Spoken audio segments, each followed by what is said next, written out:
நம்ம எல்லாரோட ரொம்ப ரொம்ப ஃபேவரட் ஸ்டோரியான எம்என் ஸ்டோரியோட லேட்டஸ்ட் எபிசோடு எப்படி இருந்தது? அப்கமிங் ஸ்டோரி லைன் எப்படி மூவ் ஆகும்? அப்படிங்கிறத பத்தி தான் இந்த வீடியோல நம்ம பார்க்க போறோம். அதற்கு முன்னாடி உங்களுக்கு விஜய், காவேரியை ரொம்ப ரொம்ப பிடிக்கும் அப்படின்னு சொன்னா, இந்த வீடியோவுக்கு லைக் பண்ணி உங்களோட கருத்துக்கள தெரியப்படுத்துங்க. லேட்டஸ்ட் எபிசோட பொறுத்தவரைக்கும் ரொம்பவே சூப்பரா இருந்தது. ஏன்னா ஆஃபீஸ்ல விஜயால அவங்க பிரச்சனைய ஹேண்டில் பண்ணவே முடியல. இப்போ காவேரி தான் ரொம்பவே கிளவரா பேசுறாங்க.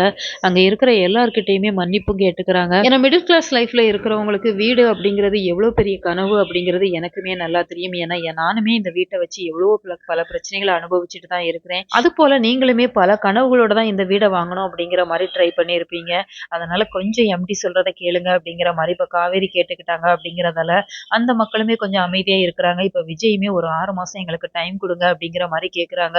ஃபர்ஸ்ட் அங்க இருக்கிறவங்க அது முடியாது அப்படிங்கிற மாதிரி தான் சொல்றாங்க. இருந்தாலுமே விஜய்க்கு வேற வழியே இல்ல. பொருள் நல்லா இருக்கணும் அப்படின்னு சொன்னா எங்களுக்கு ஒரு 6 மாசம் நீங்க டைம் கொடுத்தீங்க அப்படின்னு சொன்னா அந்த வீட்டை நாங்க நல்லபடியா உங்களுக்கு முடிச்சு கொடுத்துருவோம் அப்படிங்கிற மாதிரி சொல்றாங்க. இப்போ அவங்களுமே சரி அப்படிங்கிற மாதிரி சொல்லி இந்த பிரச்சனையை சால்வ் பண்ணிடுறாங்க.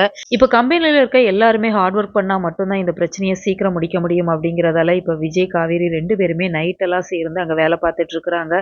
இப்போ காவேரியுமே ஒவ்வொரு விஷயங்களுமே விஜய்க்கு ஹெல்ப்பா தான் இருந்துட்டு இருக்கிறாங்க. இந்த சூழ்நிலையில தான் இப்போ நிவின் கால் பண்றாங்க. அங்க குமரணியில நிறைய பேர்கிட்ட விசாரிச்சுட்டேன்.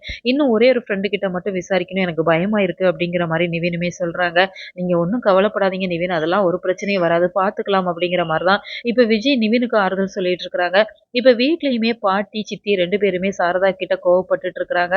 விஜய் அவனோட கம்பெனியை கூட மறந்து உங்களோட பிரச்சனைகளுக்காக அலைஞ்சிட்டு இருக்கிறான். இது எல்லாத்துக்கும் நீங்க தான் காரணம் அப்படிங்கிற மாதிரி கோவமா பேசிடுறாங்க. இப்போ சாரதாவுமே இங்க இருக்கிறது பிடிக்காம உட்காந்து அழுதுட்டு இருக்கிறாங்க. ஸோ வெயிட் பண்ணி பார்க்கலாம். உங்களோட கருத்துக்கள் என்ன அப்படிங்கிறத மறக்காம கமெண்ட் பாக்ஸ்ல சொல்லுங்க.